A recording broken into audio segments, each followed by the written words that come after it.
So Baxter, we're here in the middle of nowhere, ready to go in on some stuff.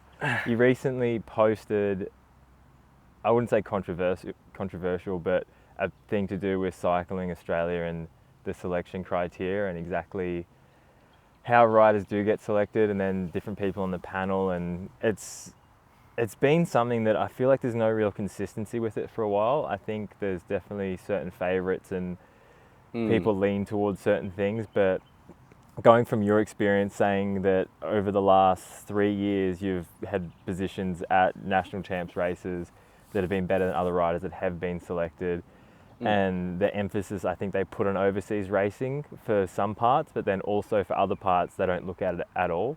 So it kind of doesn't, there's no consistency with that. I think there's obviously a pretty detailed criteria document, which states, that our national championships is the only mandatory event in the selection period.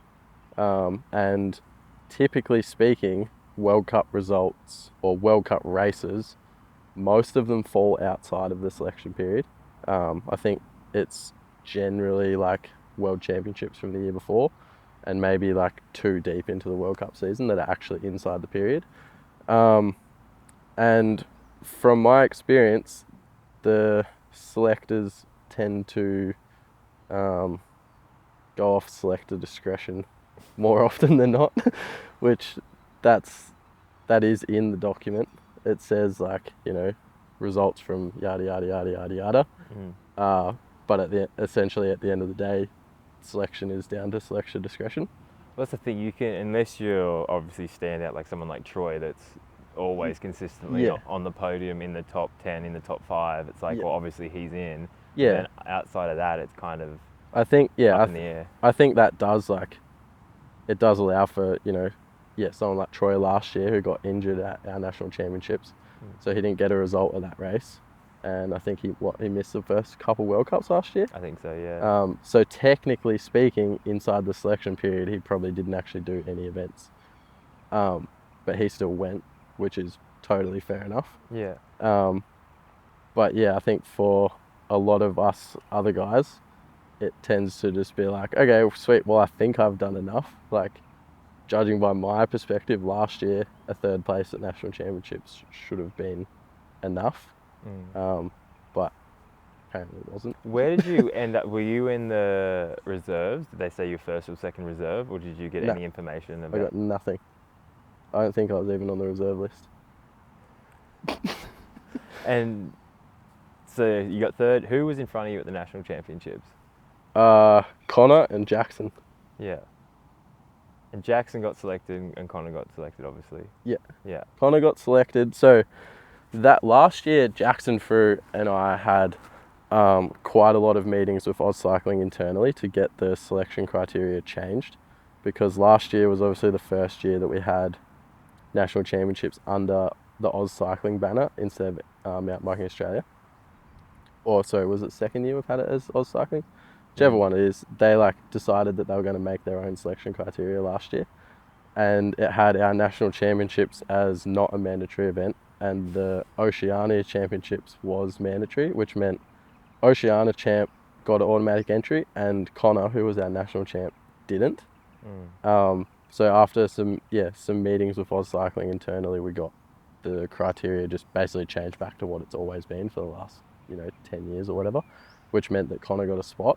Who's making those decisions that change something like that? Like your national champ of your country, the fastest person in your country, isn't technically selected to represent your country. You tell me. I think that's part of the issue, is finding out this kind of information is near on impossible.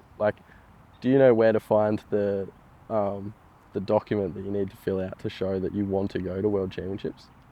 I'm not sure where to find it. I got sent a form this year. Yeah, and I've done the same. I'm lucky that I know who to email so that I can email the right people to get the forms that I need. But I remember last year and the year before, I tried to find it through the Oz Cycling website. And it's correct me if I'm wrong, but it's near on impossible.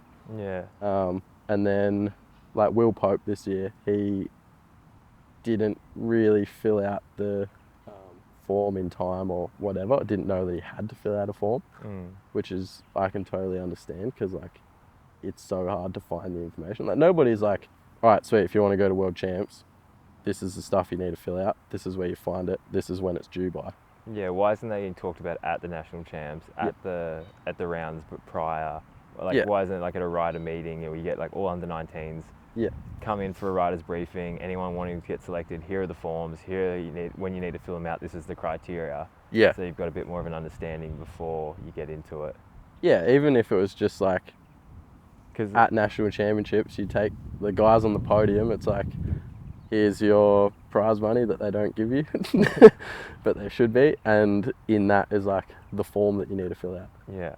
Like, or something, who knows, like it doesn't need to be that QR hard. code or something. Yeah. Because I was going to get pretty loud about the whole Will Pope thing, but then like obviously I'm going to be biased towards wanting him to get selected. Yeah. So I like messaged him and asked him, and the thing that stopped me from getting too loud was he said he didn't, I can't remember whether he said he didn't or he didn't do it in time, filled out the form to be selected.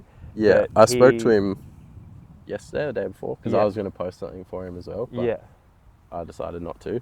I just said we'd talk about it here. Yeah. But yeah, he just said like, from being Oceania champ, he just kind of, and rightly so, he just assumed that meant that he had a spot, essentially, or assumed that someone would get in touch. Yeah. Which nobody did, and I think by the time he found out that he actually needed to like go down the rabbit hole of finding forms and whatnot, I think it was a bit too late. Because I'm just putting out, this is just results based. He, Oceania champ. Yep. I'm not sure exactly. I think he finished second or something in the series. I don't remember exactly. He crashed at national champs. I think he was first until like the third split or fourth split, and he crashed. Yep. And then he's been the only junior to qualify, and he got a top 10 at a World Cup. Yeah. So going off that criteria. But hadn't the team already been announced? So like the World Cup result was outside of the... I think actually no. I think that the team might have been announced before. Because the junior selection period is different. It's earlier, yeah. So I think it might have already been selected. Yeah, I don't understand. I get, like, even for the elite male, like, I've got the email saying that I wasn't selected for the World Champs the day before Val di Sole practice. Okay. So it's like, why wouldn't you just let Val di Sole run?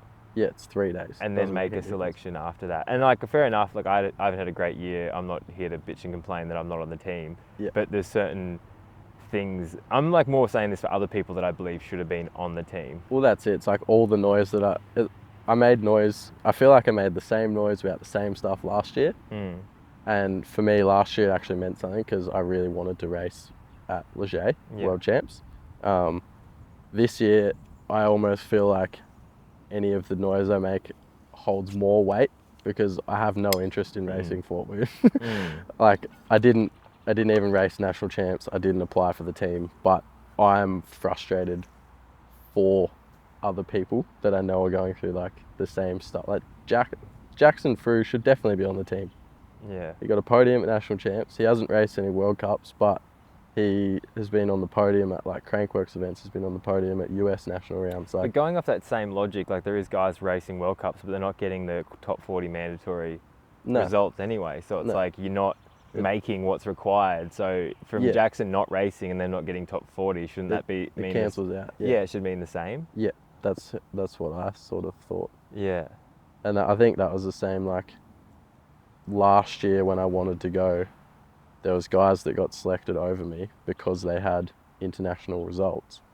But the international results that they had were like, obviously they're pretty good because they're at a World Cup and it's like they've qualified or whatever, but they're not like top 40 or top 15 results. Like, guys, it doesn't, doesn't line up, yeah. I'm lost for words, Dean. Because I got told that I was the second reserve. Last year I wasn't even a reserve. Yeah, see, so you didn't even make the reserve list. And like I said, I'm not gonna get loud because my results haven't been there. But then I was also like, firstly, what's the team, and then who's the person that's ahead of me in the reserve? And I think because Jackson Jackson Frew was on the reserve list. He was probably first reserve then.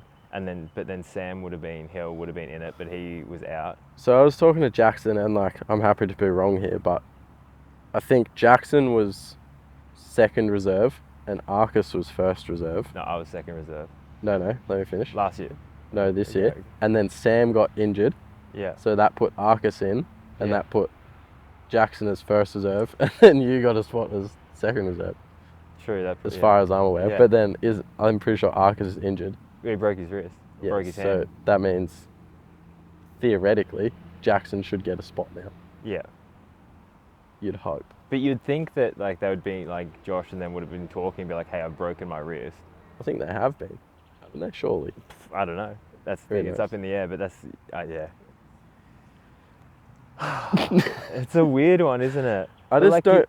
The thing that like I get stuck on is like, I hate complaining about shit or like, complaining about shit and not offering solutions. But I don't know what the solutions are. Like, how do you think that we could fix this problem? Like, from the thinking I've done, I think like the main sticking points for me are like transparency and clarity around how the selection period works, and if they're gonna explain that, they need to stick to it, because it's like I said, it's outlined in their very detailed selection criteria document. Like, this is the period that it is from, these are the races that count, blah blah blah. But it doesn't seem like they actually stick to that. So it's like, okay, well, if you're not sticking to that, how are you making these decisions? That's like the first thing that needs to be a bit more transparent. And then, especially for juniors, like, that it's maybe the first time that they're going to go to World Championships or whatever, like, just how the entire process from start to finish actually works. Like, finding information on that is, like, pretty hard unless you know, like, unless you're going to come and talk to, say, us that have some experience, or you've got, like, Evan's contact or something like that. Like, unless you know who to talk to, finding that information is, like, near on impossible. It's hard. I just don't think there's that much effort and money getting put into it now. Like, I talked to my old coach, Joel Panozzo, and they asked him to be the coach for the Australian team 1 year. Yeah. And he had to use all his own money and they'd reimburse him. Mhm. And he's just like, I can't afford to fork out thousands and thousands of dollars for rental cars and all this other stuff and then hope to be reimbursed and chase money up. Because it's like, at that point, why would you, it's such a big risk to take. Yeah. And obviously helping kids is a very rewarding thing, but at the same time, like, you need like a team card or you need a certain amount of money to back you to go into something like that. Well, there's not really any funding being put forward for, especially downhill. I've like heard that cross country is not much better these days. But it's like, we have to obviously buy a license to race. We have to pay for all our own entries unless you're on a team that pays for it for you for all the national series. We then have to pay for our own travel. You know, if you're not lucky enough to be getting bikes, you've got to pay for all of your own equipment. Yeah. You've got to pay Oz Cycling for the hotel that they book for you. Yeah. Like, every expense is out of your own pocket. Yeah. Including expenses paid to Oz Cycling. What was the levy last year? It was like a $1,500 levy if people wanted to race World Championships for Australia. Something, yeah. Something And it's silly. like, where is all the money that we're paying? Like, there's a lot of people riding mountain bikes, and I would assume that equals a lot of people, at least with a recreational license, that are paying money to Oz Cycling, and our events are seemingly getting worse. And like, the support for us as riders is getting less. Not that it's ever been much, but yeah, I think one of the funniest things I saw was when I think you won national champs, or you won, like, I think I won the overall or something back in like 2021 or something, and first prize was a free entry to the national series the year after. yeah, when I was when I was a junior, I would win a VDHS round and I get $400 cash. Yeah. I would win a national round in the same season and I get $200. Yeah. It's like, what? Yeah, how is it? Yeah. How does that work? And it's annoying as well, because it's not like you don't get into downhill to make money, but you like to feel like you're covering your expenses, especially if you are winning. Yeah, I feel like if you get on the podium, like maybe not 4th and 5th, but if you get like on the real podium, like 1st, 2nd or 3rd, you should at least get enough money from Oz Cycling to cover your entry fee Yeah. at a bare minimum. Yeah, not just get your entry. Well, there's no prize money anymore. There's none. No. Last year, I emailed them after national champs when I got 3rd, and I was like, "Hey guys, not sure if I've missed something, but like, what's the prize money this year? Like, who do I need to email?" And I got a big long response back saying that they'd removed prize money from all national events so that Oz Cycling could maintain financial responsibility over the sport. What does that even mean? I don't know. What does that mean? I don't Just know. fancy words. Just ChatGPT spitting out something to make you think and not get too concerned with it. Yep. It is a strange one, man, because it's even like I didn't race Oceanas because I was over in Europe racing the test event in Lords. So it's like, Well, so you would have been, if, like last year, if that was the case, you would have basically been excluded from having any chance of making it on the team. Because Oshis was our mandatory event. yeah. Which was last year that it was like, Oshis was 2 weeks before the first World Cup or something dumb like that. Like, nobody was going to it. Yeah. Yeah, the timing when they put the events as well. Don't make sense. And like, their reasoning I can kind of understand, but also like it's not very, they obviously didn't get any like actual athletes' opinions on it before they made the decision, because the reasoning they gave Jackson and I for making that the mandatory event was that essentially they were so late to bring out the criteria. It was like only a few weeks before national champs that they were like, well, that's not enough time for people to organise to go to national champs if we make that the mandatory event, so we'll make it Oshis. But I just said straight back to them, I was like, it's pretty simple. If you haven't released criteria, people just assume it's the same as the year before. Yeah. Like, what's the... Go off that. Just go, like, if I haven't heard otherwise, I'm just going to assume it's what it's been for the last 10 years. Yeah. If it ain't broke, don't fix it. Yeah. Do you reckon that camera's in the sun now, or do you reckon it's still in the shade? Oh, do you want to go check? It looks like it. I feel like it's gonna be. I feel like it's in the sun. It's definitely in the sun. Cameras can't overheat, guys. Should we start a new, more positive segment now? What positive things you got to say? Well, Oz Cycling Dude. brought back a national series last year. Yeah, there actually was one. Yeah, the first round had no UCI points though. Why? It was too expensive, and for juniors the points didn't carry over because they were from last year. So it would have meant that because the points reset for juniors like January 1st or whatever. Was this the one in Illenbar? Yeah, so Illenbar had no points, but they didn't tell people that. So like Will Hines and the Tassie crew travelled all the way up here to get points for Going overseas. this year, and they're in elite, so their points, they would have kept their points. Yeah. And they didn't find out that there was no UCI points until they actually got there. So they've spent like $2,000 coming up from Tassie so they can get no points. I think it's just like you said, transparency and like lack of information. There's no communication. It's like their marketing. They're like, whoever does the marketing for Oz Cycling, I don't know. Is it still Jodie, maybe? I'm not too sure. I hope it's not Jodie, because she's lovely and she'll get upset if I say that it's bad, but it's not that good. Like that, like nobody even like knew that Illenbar was on, really. It was just like all of a sudden, oh, it was a national round. Yeah. The amount of coverage you can do if you just got a person walking around with an iPhone is ridiculous. Wrong. The amount of coverage you can get if you got someone walking around with an iPhone that knows what they're doing is ridiculous. But you don't even have to know what you're doing. You're just going to go and ask people like, hey, what's the track like? What's the weather like? You were here at Illenbar. Like, simple stuff, man. Yeah, you don't need to be a genius to point a camera or phone. You just need to be able to talk to people. Yeah. Yeah, but like I think they need some like a bit more foresight on like marketing things before. Because it's like you look at Crankworks, for example. Like Crankworks is on the outside, it's an event company, whatever. But internally, like it's just a marketing agency, really.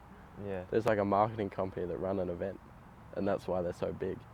But it's like Oz Cycling need to do better marketing to like grow the sport, get more people at their events, and then they can also work on the letting the people that they get to run the event. Mm. Because like Medina, well, I don't know if I should say that, but I'm going to say it. Like, from our experience running national championships in Medina, like, I didn't really help with much of the back end stuff, but I saw like a little bit of what was going on. Like, part of the reason that it's not there anymore is because it's like too much of a hassle. Like, running it is not worthwhile for Frenchie and Reese. Like, the amount of effort and love that those guys have for our sport just gets a bit tainted with how hard Oz Cycling make it for them to run the event. Yeah. It's like you're like going to this place to get these people to run an event that are an established bike park that have all it, like they can do everything in house. Just give it to them. Just say, here you go, run the event. And don't micromanage it. Don't micromanage it. And I think that's like, because they came to Timmy so last minute for national champs this year at Threadbow. And I'm pretty sure from my discussions with Timmy was just like, I'll run the event, but I'm running the event. Like, I don't need your help. Like, just let me do it, kind of thing. Like, don't come in here and ruin like Cannonball, which I've worked so hard for to like make what it is. If I'm going to have national champs as a part of that, I'm running it.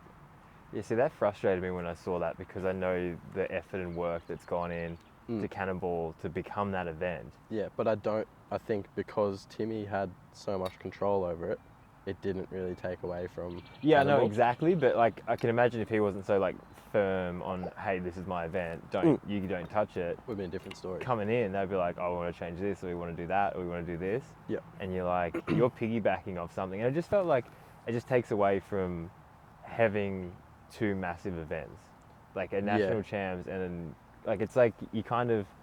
Yeah, I don't think it enhances, I think it takes away almost. Yeah, I think Timmy did toy with the idea of having it separated, but kind of just didn't really... How do you run that then? People can't get that time off work to try and do both. Well, that's it. That's why it ended up being the same. Like, even going there for a week, man, is... People, like, because I remember Timmy called me and he was like, hey, what do you reckon of, like, we're going to maybe have national champs. Should we run it in conjunction with Cannonball? Should we run it, like, the weekend after or before? Or should we run it, like, completely separate? And I was like, well, I think you either need to run it, like, 2 or 3 months apart or run it together. Because like, no one's going to stay there for 2 weeks straight, or no one can afford to stay there for 2 weeks straight. Yeah, I think they did the best out of what they could, but yeah, it's just a weird one. Like the double podium thing, and then even like that was like a bit of a mess and confused about who got what. Unless you know what's going on. Do you know the podium? Because they gave Jackson... Did they give him the jersey or the Oz medal or something? And then they were like, he gets this, but he doesn't get that, and he can take this. And it was just like, I think Jackson went and gave it to... Jackson gave it to Luke. Yeah, but he didn't have to. No, he didn't have to, but he was like, I don't want this, but like, this isn't mine, this is yours. Yeah. Yeah, I think... It's so... It's just that alone to me is just like... But that's just poor organisation, I think. Like, it's not that hard. It's like, here's a Cannonball medal. Yeah. Here's the Oz Cycling medal. You do the podium for Cannonball, give them the check and the medal. Yeah. You're like, all right, get off, guys. Yeah. And then put some different people up there and go, here's your medal and no check and a jersey. Yeah. Thanks for coming. Yeah. Oh man, it's such... Like, I'm going to assume that was there was a lot of Oz Cycling people behind the presentation booth, so let's just leave that there. True. Positives. Come on, we're gonna. It's a lovely day today. We've got to dig some positives out of it. Nice. It's just sorry like, about being so negative, guys. But I guess it's just frustrating, man. I guess for you and me, like we saw, like the national series was such a big thing when we were getting into it, and there was so much support.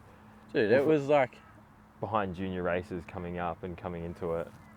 Yeah, I don't think that when I was a junior, I don't think there was that much extra support. Like anything extra that we had, we still had to pay for. Like out still of like pocket. that, same with me, but more like coaches and communication seemed better. Yeah, but the main thing was there was like before, I don't know what the deal is now, but I haven't seen anything about it. Like before World Champs, there used to be like a team from Oz Cycling that would take the juniors overseas to race a couple World Cups before World Champs. Like, obviously you had to pay for that, but at least there was an avenue to do that if you wanted to. We had like 2 team camps in Australia before World Champs. Again, like obviously we had to pay for it all, but it was actually organised for us. Like we could go and we learnt about like training in the gym. We had like mental coaches there. We had on-bike techniques. We just did like general riding. Like all of that stuff at bare minimum was organised. Whereas I could be wrong, but I haven't seen anything about anything like that these days. Yeah, I'm not sure exactly. I suppose we haven't even had a national series. But that's the other thing. We at least had like a pretty strong series, which meant that Darcy and I, who were, you know, like, and Ben Zwar as well, were kind of like the top 3 guys locally. We could go and race against like Harry Parsons and Josh, and we had this real strong, like tight knit group of like 5, 6, 7 guys that could win it, and there was like good tight racing. Everyone's pushing each other. We're racing, like felt like we were racing like every weekend over summer nearly, and that builds the sport, like everyone can progress because of that. Like, are you in the same year as like Connor and stuff? Yeah.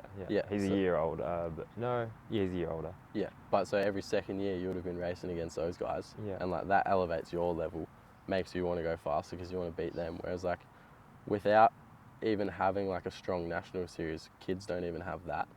And I think like that's lacking. They don't have someone to gauge themselves off and push them. Yeah, like you want to race, like if you're winning races locally, you want to be like, all right, sweet, I'm going to go to this other dude's like home track. But again, what do you think is the things that you need to put into place to create something like that? That's where I don't know.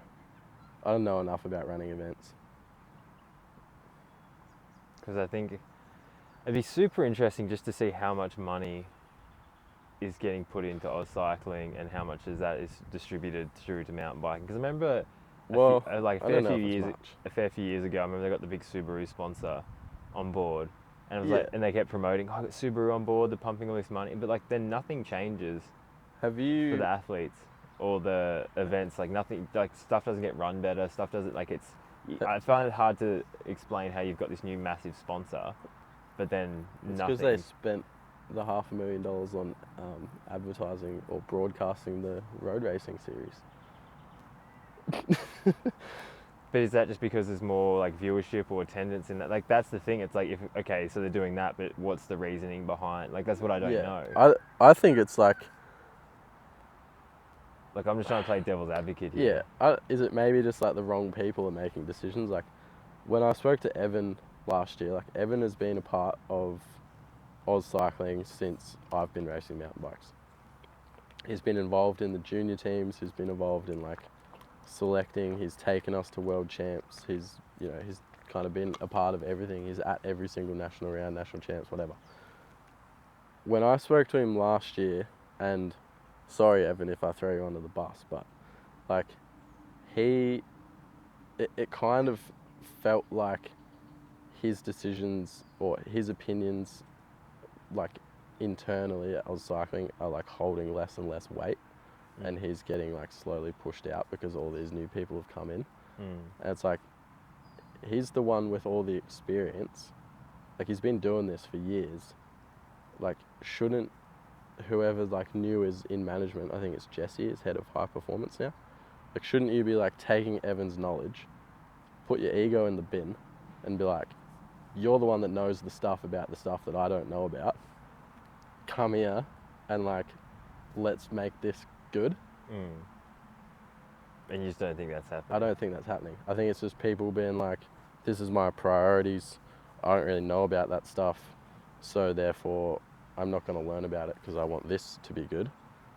And that stuff can just be what it is.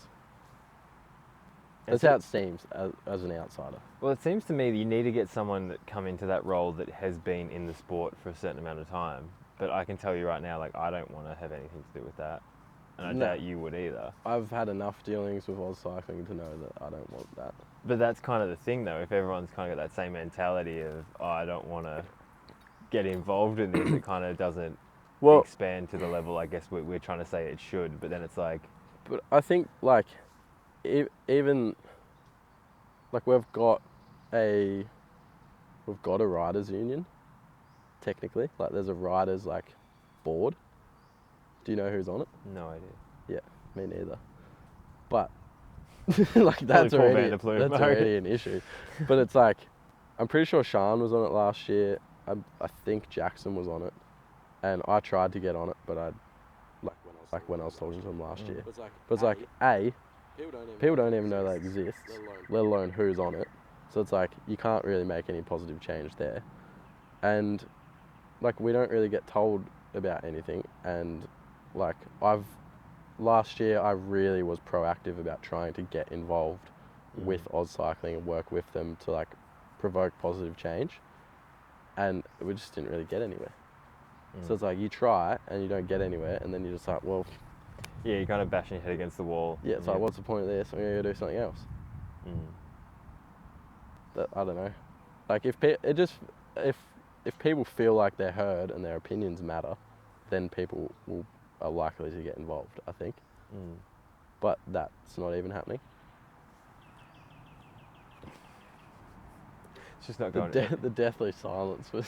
No, but like I'm like Yeah. it's like the whole thing. It's like I agree with you as well. Like I can see this happening, but it's just how do we solve it? How do you fix it? Because I know, like you said, it's Oz Cycling. more people wanting to hold events, but then you get somewhere like Medina, which is just like it's too hard. Like we'll do our own enduro jam, we'll run our own races. Well, it's we like don't have to answer to anyone, and they'll be great. Cooper Downey from Joyride Coaching in Melbourne, like they've just put on their own.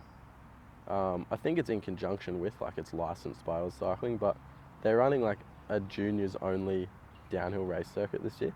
It's like under 13s, 15s, and 17s maybe, and it's like that. Like if anybody at Oz Cycling looks at like the demographic that's getting into the sport and the categories that are selling out at downhill races now, it's like blatantly obvious that there needs to be more catering for like under 13s, 15s, 17s.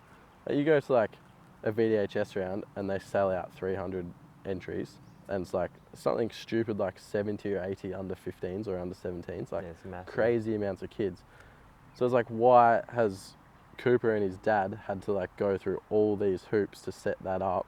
Like, why is Oz Cycling not just like, all right, sweet, there's obviously demand for junior downhill racing, let's put on like a 2 or 3 race junior downhill circuit, and that'll like take load off of the other events, so they can be run better or whatever, however it helps them. Like that seems pretty simple to me, but obviously they're just not paying attention. So has he started this, or he is starting? This season is like this summer will be their first. Their first. Yeah. Yeah, something like that. It's pretty cool, I reckon. Well, you see demand for it. Yeah. And it's like it's right Simple. there. Yeah. And like that's going to help like the junior races, because they'll like there's junior kids missing out on VDHS races because like the entries sell out. They're capped. So it's like that'll take like a bit of load off of those races, and this is like aimed a bit more at like the intermediate, like introduction to downhill racing. So it'll make like the VDHS a little bit more, I suppose, like high end or elite, I suppose, if that's the best way to put it. And like the guys that are just getting into the sport, and like all the amateur racing will happen over here, which will mean all the people that need an entry for a Vic round can get one, and all the people that want to have a go but can't get an entry or whatever can like race here. More of like a feeder series in a way. Yeah, essentially. And I think like, but then the Vic series should be a feeder series to the national series, but the national series sucks, so no one races it. So more likely for people to rock up to a VDHS. Yeah. It's like SCQ downhill rounds here, like apparently they sell out too. It's like their tracks aren't even that good, but there's just like so many people that want to race that they'll sell out. Like it's pretty sick how many people want to race downhill at the moment. But there's just no avenue for it. It's like you get to like a state round and then kind of just there's 3 national rounds. Because what they did Ilambah, Bulla. Where was it? Ilambah, Bulla, and they raced at Eagle in Adelaide. True.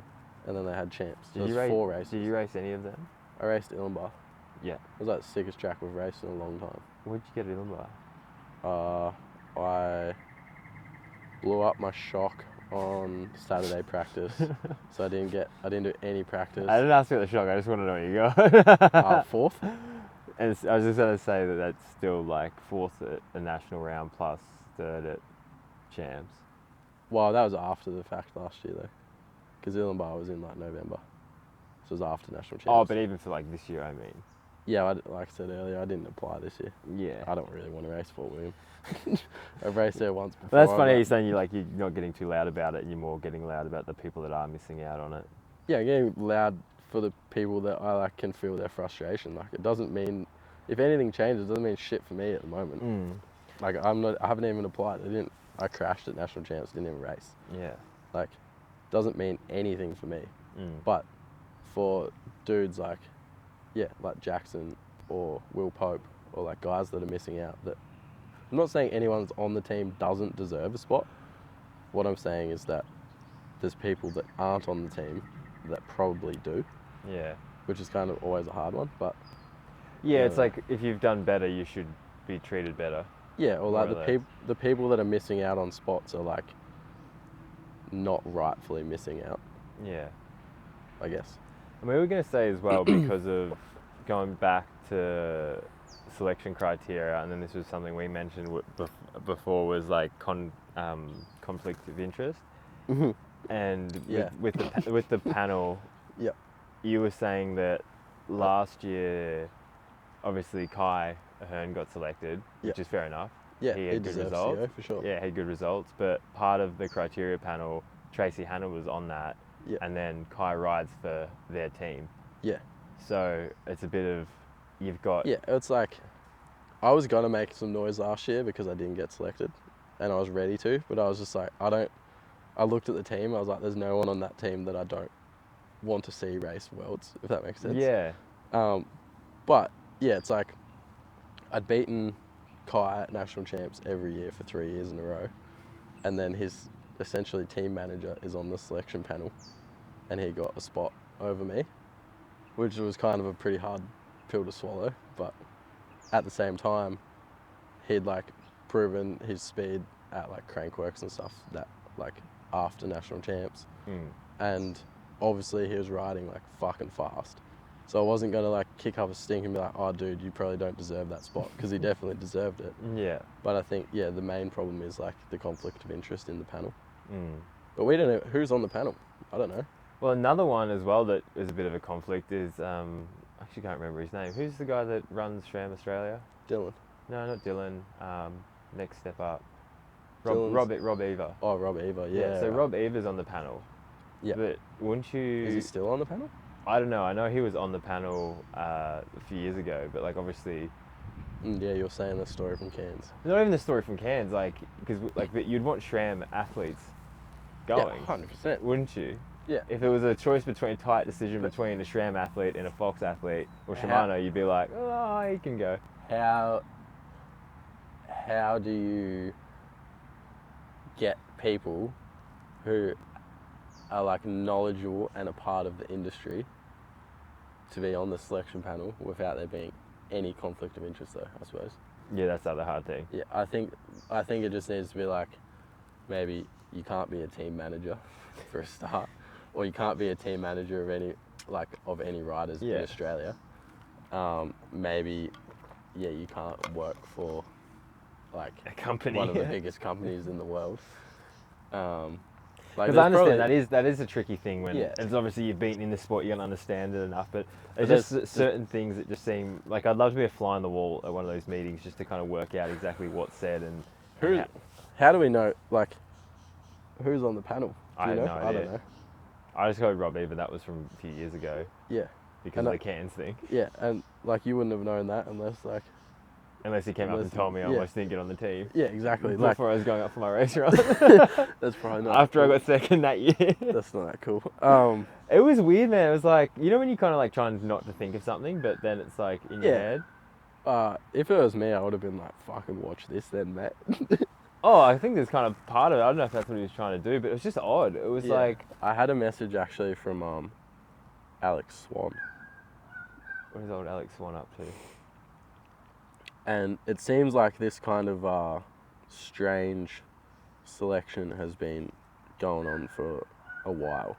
Oh, was this from the thing you put up? Yeah, so Alex says, I'm not going to read the first sentence. Okay. Selection criteria has forever been cloudy with no clear way of being selected. I know of people in the past that have been injured for months leading to world champs and still been allowed to race when clearly they're off pace because of good results at nationals. I was even told one guy in my year in 2005 was based off of a result from the previous season. Yeah. So it's like all the way back to 2005, they've just seemingly been like, you can go. That's what I mean. It's conflict. can No, but it's go. like conflict of interest thing. It's like Yeah. that plays a part in it. Yeah. Because then I was like, just say going off last year's world champs. Like I think I was the 4th fastest Aussie last year, and I thought our world championships the previous year should hold more weight than like a national round or something like that. Like it. Well, yeah, world champs last year should be inside of the selection period. Well, I know it is if you are world champion. No, like. I think it's top 3, isn't it? If you're top 3, you're automatically. But like what I'm saying is that race falls inside the selection period, which means that they should have looked at your results from that event and taken them into account.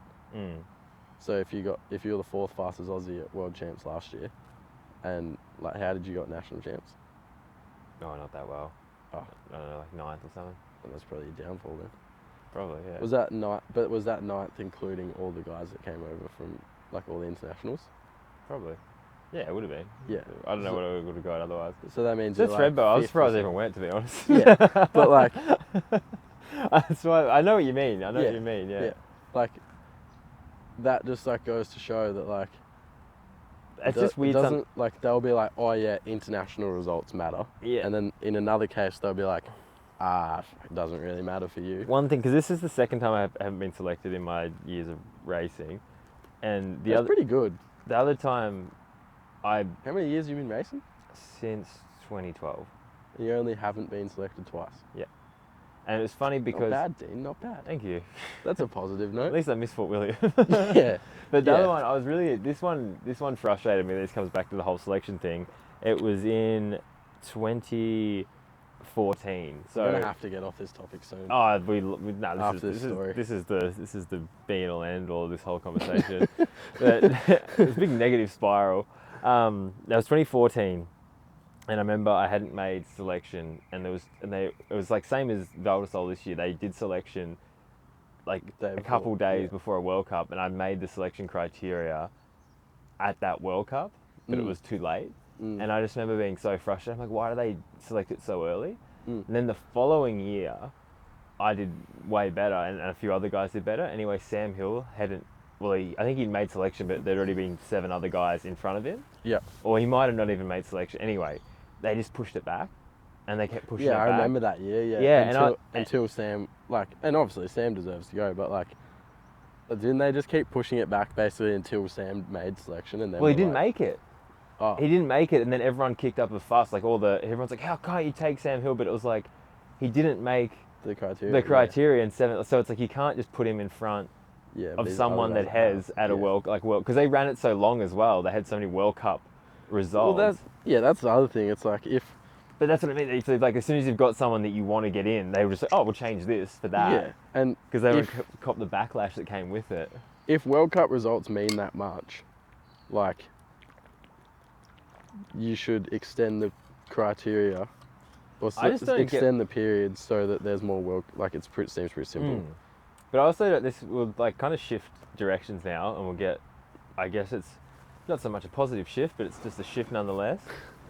Why are the world champs held after 3 World Cups anyway? Why aren't the world champs at the end of the season? Held at the end of the season? Because they're racing in Fort William, and it's going to be like pretty bad weather if they hold at the end of the season. That's the only reason. Well, I know they're doing the whole like cycling world thing, like Glasgow, like Worlds is like it's all the cycling events, but I just don't feel like world champs should be held. It shouldn't be held in the middle of the season. It makes absolutely no sense whatsoever. And I feel like, obviously Loic has been world champion a heap of times, so he's probably not as upset to lose the jersey after 3 races. Imagine if you've never been world champion before. Yeah. Imagine if this was your first time ever becoming world champion. You hold it for 1 race last year, and then 3 this year, and then it's gone. You're not the world champion. Oh, that's a good point. You're not the world champion for 2023. You're the world champion until August 2023. I didn't even think about that part of it. So you can't call yourself world champion for the entire year. You can't run it for the whole season. No, he's got 4 races. That sucks. That's it. I feel for him, but then at the same time, like, I don't think he really, like, when you have that many jerseys, that's- does it matter? But imagine if I've never thought about that. imagine if I became world champion, I get it for half the races that I could have. I would feel so fucking ripped off. Imagine how much, like, you're a marketing tool, obviously, being a mountain biker, and Yeah. you can't be that world champion for that entire year. That's, Yeah, how does that affect your contracts, I wonder? It'd be interesting to see like a monetary value of like how much that affects yeah, what like you your actually- contracts what you for the make. season.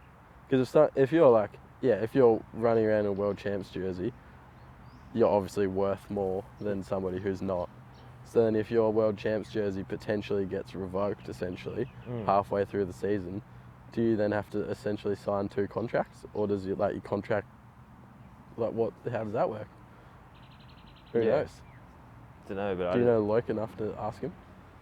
I can, for sure. It'd I be see what interesting. he reckons. Yeah, but I thought about that the other day, and I was like, that's just not fair. That sucks, yeah. I never got a sleeve when I was national champion Really? as a junior, yeah. Oh yeah, you don't. You get it now though, don't you? Oh, all the junior kids have sleeves now. Everyone's got them. It wasn't a thing. Did you get a sleeve? You would have been junior national champ, surely. Yeah. I Did didn't you get a sleeve? No. Nah, not back then. I I never don't got a think sleeve. that was. Yeah, that was. It wasn't really a thing. Nah. I wanted to get a sleeve. You get 'cause fined at- now if you don't have one. Really? Yeah, if you don't run one in your national champ, they fine you. Yeah, right. Even as junior. I'd say so. I'm not sure, but definitely as an elite. Yeah, because when I won national champs, I was like, sweet. I was like, hopefully I get a sleeve. I didn't know whether you did or didn't. Yeah. I was like, hopefully I get a sleeve because I can't see myself winning one of these as an, as an elite rider. And yeah, no sleeve. No sleeves. Spewing. Yeah, I've never got a sleeve. Came close. Jack got a sleeve. Moya never had a sleeve. He was flexing that.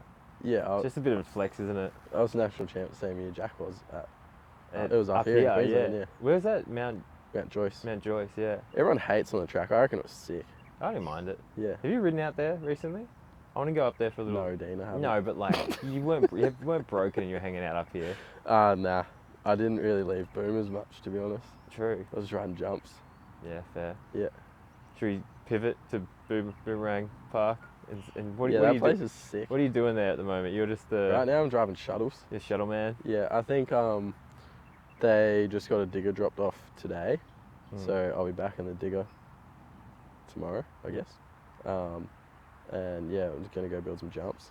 Kind Which of is dirt pretty jumps, downhill jumps. Downhill bike jumps. Ooh. Going to rebuild the big line. Oof. Yeah.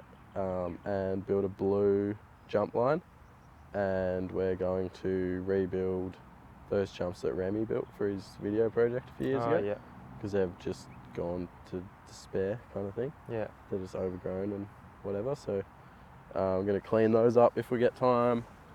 Yeah, rebuild the big line of mountain bike jumps. Make them work a bit better. No. Should be That pretty place sick. is really cool. Good bang for your buck. I feel like they need a good downhill track though. Yeah, I know. I was gonna go help them. I've been quite busy. I think they just need they've got the terrain. they've got good bones there, but it's just the length is hard and the finish is hard to Well, I actually think it needs to run down the other side of the hill, to be honest. like kind of Down the right hand side. Yeah, but then it's just how you get it out though, because it kind of ends not really where you want it to end. Mm, Because they've got that one track there. yeah. That Yeah, I don't know. I haven't probably walked around enough, but I think it would be like not necessarily the best like downhill racetrack, but it would be like you could make a really good test track there that'd only be like, a minute and a half, 2 minutes long. that's like honestly better to test on stuff like that because you get a better feel for you feel the bike. You can do more runs in a short amount of time. Yeah. Too. And then you could run I don't know, you could just do your own shuttles and just punch out Just do heaps heaps. of laps. I even think downhill too. I think that would be really fun if you built a few more berms up, and then had some rollers that you could triple or quad or something stuff like that Yeah. to kind of keep you a bit busy. It needs some better corners for sure. Yeah, at the top where they're all flat corners. I'm if you had some really I think people in Australia build and this is pretty broadly speaking, but I think most of our tracks are way too tight. yeah. People think that making it tight and awkward is means that it's technical, Yeah. but in actual fact, I don't think that's the case. I feel like you can make things technical, but they still flow. I don't know. What are your opinions? No, on I that? agree with that. It's people make tighter stuff and make it a bit awkward and janky, and then they come across it. Oh, it's technical. I'm like, yeah. Because the thing is, well, I see so many people, especially, I think people like even Bright deteriorated just through weather, and then everyone just said, oh, it's really technical. I'm like, no, it's dangerous. It's just broken. Yeah, it's like you just don't put technical over the top of dangerous and be like, oh, it's all good. Especially, I feel like. Yeah, there was another track that I rode that was similar. Can't remember where it Bright in a way. Or... Yeah, where it was just like there was just dangerous shit, and they're like, oh yeah, we've made it technical. It's like, no, you've just like. Do you remember racing back there in like 2014? How much more fun it was? It was the sickest track ever. Yeah. I don't really like Bright anymore, to be honest. Every time a new track now. Every time I've gone there in the last like 3 years, I've been really excited. Been like, yeah, fucking oath, I'm going to Bright for the weekend. And then I've got there and been like, oh, that's right, this place sucks. So sorry, Bright, but like it used to be so good. It's just deteriorated, man. Like it's deteriorated. They haven't put like the right amount of work. Because now Blue Dirt's taken over the contract to do trail maintenance stuff, so there is more work getting put in. But I still think it's just baby steps with a lot of stuff. And like honestly, like Hero is not a. I hate being so negative, but when there's 3 or 4 uphills in a flow track, and if you don't pedal, you won't make it. That's not a flow track. You don't say. Like I will say, things to fix this. There's like 3 or 4 spots where you put corners that you lose all your speed. Yeah. Take them out and put jumps in, so you've got speed for the bits that you know are flat. Yeah. So you can carry momentum through those bits and not have to pedal. Like that is a solution. Hey man, that hurts my feelings. I helped build that track. Did you? Yeah. And why did you put? I was just on the rake, dude. Why is it like, in the middle, like you do the top jumps, wall ride, and then it goes down that flat bit? Yeah. Why are there the 2 180 corners that you lose all your speed and you have to literally pedal from first gear, case 3 tabletops, and then go into an uphill? In our defence, I totally agree with what you're saying. Yeah. Just FYI, but in our defence, it worked a lot better before it got rough. But I think if those... those turns never work well. Those turns never work well. Like, people... They worked well if you were about to, like, turn, and then drop into something that you could carry speed. It's because they're on a flat surface. People in Australia, for some reason, and you can, like, look at bike parks in Europe, like Champrey or Morjan or, like, places like that, where it's, like, people in Australia, for whatever reason, equate a big turn meaning simply that it has lots of surface area and it's really tall. But if your turn is like, hopefully this is the right angle, if your turn is like this shape, the only bit of the turn that's actually rideable is all the way up here.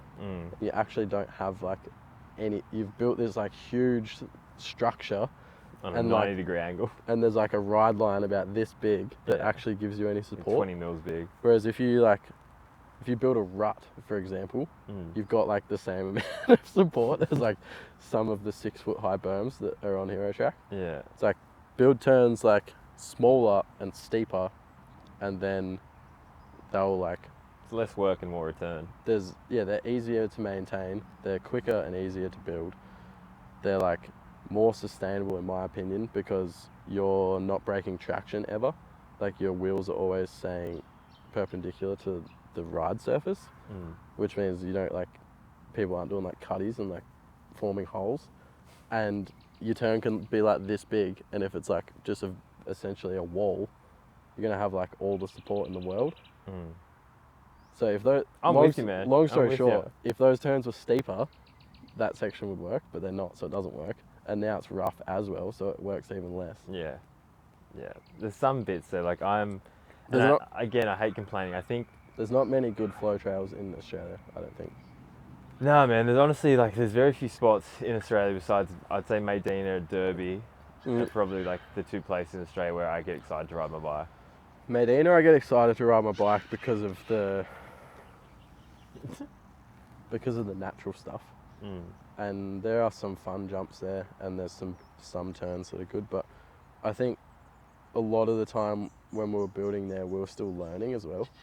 So it's like, in my opinion, there's a lot of turns that exactly depict the problem turn that I just described. That you created. It's like which I've like probably personally built some of them. Yeah. But there's like these huge things but like you look at the ride line and it's like 2 inches from the top, because like the whole bottom of it is actually just like quite flat and has no support. Do you reckon it's something as well? There's no real like qualification for trail building. Nah. So it's kind of like It's just everyone's kind of winging it. It's down to selector discretion. Yeah, exactly. But yeah, this could get me in trouble, this comment, but whatever. Like, I feel like a lot of people think that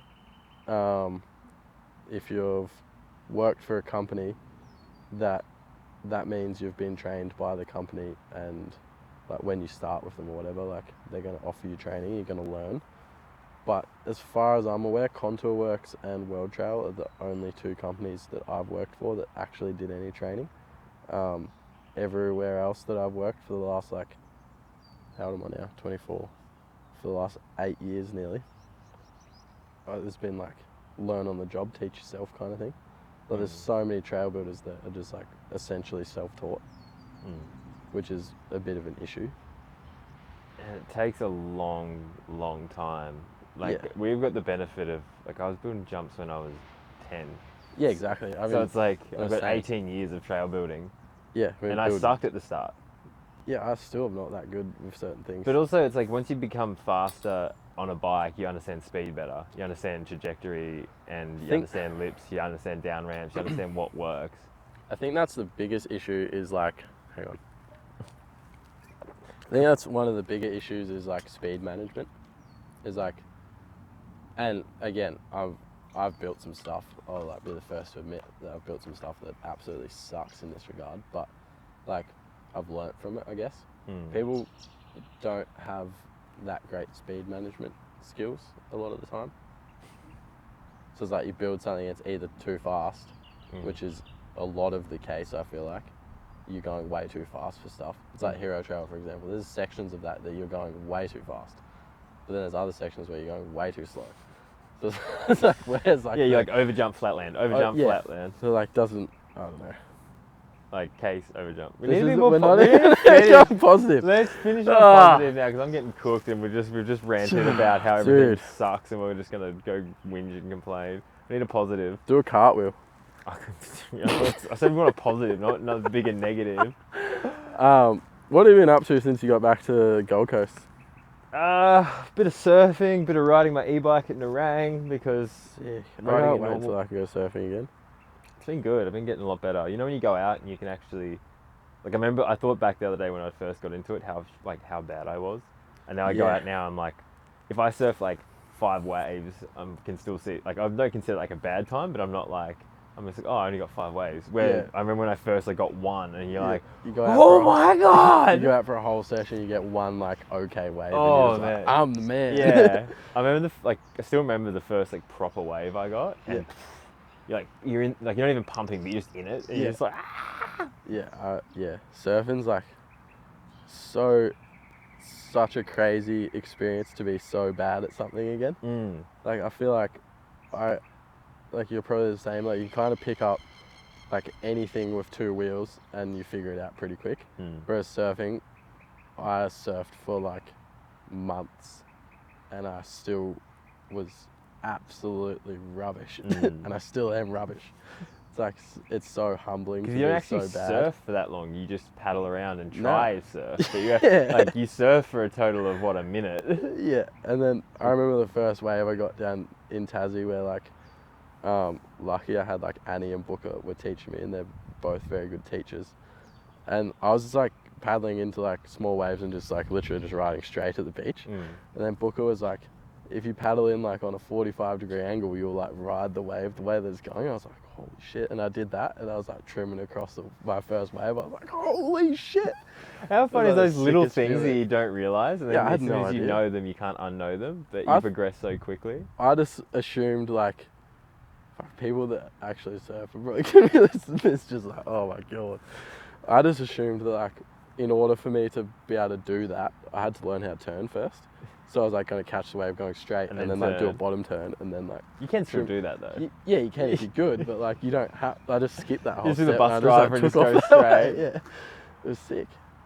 Man, but how crazy, like I know, the thing I really enjoy about it is the progression. Like every time I go out, And I'll watch other people and really try and learn from them. Like I'll watch them pump and I'll be like, oh, you got to pump in your heels and like really like pump into the wave to gain momentum and turn down to get speed. And Yeah, can you do turns now? yeah, I can't Oh, like yeah. turn back on myself, but I can like turn up in the wave and stuff like that. You're going pretty good. Oh, yeah, I've been like literally, I've surfed every day, almost every day last week. Yeah, You just got to go out. You just got to get time. that's why I didn't start surfing for so long, because I know that I have like a pretty addictive personality with things that I want to be good at that I suck Yeah. at. Like when I started skating, I was like, and I'm happy to say that I'm like at a level of skateboarding now that I'm like pretty happy with. I don't really care if I progress much more. Yeah. Because I just wanted to be able to carve around a bowl like confidently. Yeah. Like front side, back side, just carve around. And when I started skating, I could like barely go in a straight line down like a flat bank. And I just skated every single day for like months Yeah, on just end. consistency, man. And then I was like, if I start surfing, I know that it's going to be the same thing where I'm just like, I just needed like a block of time where I was like, I can just do nothing else but just go surfing every single day. You don't even need to go out for that long. Like I only went out this morning for like half an hour. Like went to the gym and then went afterwards. And honestly, I was pretty tired from the gym, so I didn't want to stay out for very long. But just half an hour in there, just to like paddle around and get your like arm strength and just read the waves and just when you're in it constantly, it doesn't have to be like heaps of time, but also, Dean, we're on the Gold Coast. You don't have to travel anywhere. well, that's what I mean. It's so easy. Yeah. It's like on the way. It's on the way home, and it's like you just park and like within 2 seconds you're in like perfect waves. Yeah. Whereas I was never in a like I didn't grow up anywhere near the beach. Same. So it's like you're even further than me. But then when I was in Tassie after national champs last year, maybe it was the year Last before. year. I think it was last year. It was when I started surfing, and I was like, cool, champs are done. I've got nothing to do for the next month, and I just surfed every single day until I was like, I'm still no good, but until I could like confidently be like, I'm going to paddle for this wave, and I know that I'm going to get on it, and I know I'm going to stand up. And wait till you get over the hump, man. Once you get over the hump, and it's like the hump with anything. And I remember Aaron Gwynn talked about this on Gypsy Tales podcast. He's like, everyone writes stuff off because they're not good at it. It's like you don't like that thing because you can't do it. It's like try and get competent enough at that thing, and then figure out whether you enjoy it or not. Yeah, I've heard different people like explain the same kind of notion. It's like people give up before they give it a chance, kind of thing. Yeah, exactly. I hated surfing at the start. It sucked. I got slammed in the waves, but I knew it was going to be good. Like there's something in that. Yeah, totally. That many people aren't doing it because it sucks. And once you get to that point, like the only thing, like the thing with riding was you sucked, but you were a kid, so it didn't matter. Well, you didn't know that you sucked. No, you're just pedaling around without training wheels on, falling over all the time, and you're like, oh, this is mad. Yeah. I rode from here to there. That's sick. But I think if you go into it that same curiosity as you would as a kid, to be like, I'm not going to be good at this, but I'm just going to keep trying until I feel like I'm over that hump, and then you can actually see if whether, because you might not still like it. Like I could have got better at surfing and still not like surfing, but at least I'll know. It's like I can surf now and I still don't like it, but then at least I got to that point. Yeah, but we're being positive, Dean, so you got to at least say that you like it. No, I do like it now, but I'm saying I could have had gone either way there. Yeah, I don't think I'm like quite good enough to decide if I don't like it, but but I'm like good enough to know that I'm pretty sure I'm going to like it, if that makes sense. Like, and it'd probably be good rehab when you get your hand out of the cast as well, get good shoulder movement back again. Yeah, the guy I'm living with too, Shane Lawson, he used to be a pro surfer, so he was like, when you can surf again, just let me know. I'll like sort you out with a board, like to borrow whatever kind of board you want. And I was like, hell yeah. Because where are you now? You're in Cabarita. Casarina. But basically Cabarita. Same, yeah. Yeah, same. And we're like, I don't know, from here to there, from the beach. Yeah. Like walk there every morning. It's like 100 meters. It's silly, isn't it? Sick. It's so insane. I'm so much happier being up here than I was in Melbourne. Like, you're not the only one, brother. Yeah, it's like there's like nothing particularly wrong with Melbourne, but except for how cold it is right now. Yeah. This is like summer. Yeah, I know. Like this is fully Melbourne summer, and it's what is the date today? Like July or something. Like 20th of July, 21st of July. Yeah, 20th of July. Yeah. It's like middle of winter. Yeah. And it's the perfect summer's day, isn't it? It's funny, like you hear all the people up here complaining about how cold it is, and I'm just in the back of my mind like, yeah, it's a little bit chilly, but I went for a swim at the beach today and it was completely fine. Yeah. I went for a swim in the river back in Bright the other day. it was like an ice bar. It was. Yeah. I shivered for like the next half an hour. Yeah, last year when I was up here, I was like obviously living in my car, and I would just go to the beach for a swim every single morning at like Good reset. 7 o'clock or whatever. Yeah. There's like people walking around like a jumper shivering, like holding their coffee like it's 3 degrees, and I'm just like, it's a nice morning. Yeah. It's so crazy. Anything else you want to finish on? I feel like we're just rambling in conversation now. Any exciting stuff coming up? Any positive things you want to touch on? We're just going to get some more positivity. I've been doing heaps of art since I hurt my wrist. Sick. Again, heaps of digital art. So if anyone needs any designs done for anything, I actually need a design. Yeah. There we go. Hit me up. Or animations or anything. Yeah, I'm going to turn my life into a cartoon as well. So. Sick. I can't really do cartoons. But I can do we need cartoons. I can probably learn. I can do like some intro kind of stuff. We just cartoon ourselves out. Yeah. Yeah, hit me up for some designs. Sick. I don't know. I'm kind of just taking it as it comes at the moment. I didn't even bring a bike up here with me, so Trying to do a reset. Try and get my wrist 100% before I even bother. Yeah. Probably gonna try and get like a gravel bike or a road bike or something from Canyon so I can. Sick. Oh, hello, dog. Hello. Got a dog to finish. Hello, man. No, you're No, alright. you're right. Hello. She's very smiley. She's very smiley. Sorry. No, you're right. Alright, on that note. I should love you and leave you then. Thanks, Bill. See you guys. Positivity, remember? I was cycling are great.